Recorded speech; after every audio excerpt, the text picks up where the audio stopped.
ערב טוב. שלום, אני רוצה לדעת את התוספות שיש לכם על הפיצה?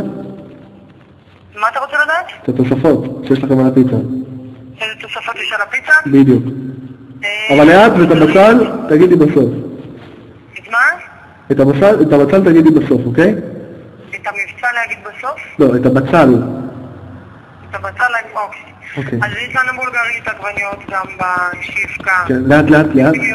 כן. שחורים. אני אוהב את הסוגיה, כן. אנשובי, שלם. כן, תמשיכי. חזילים, גם בקלויה. כן, אני אוהב. תגידי בצל. בצל. בצל! אני אוהב בצל. יאללה, ביי, תודה אלכסי.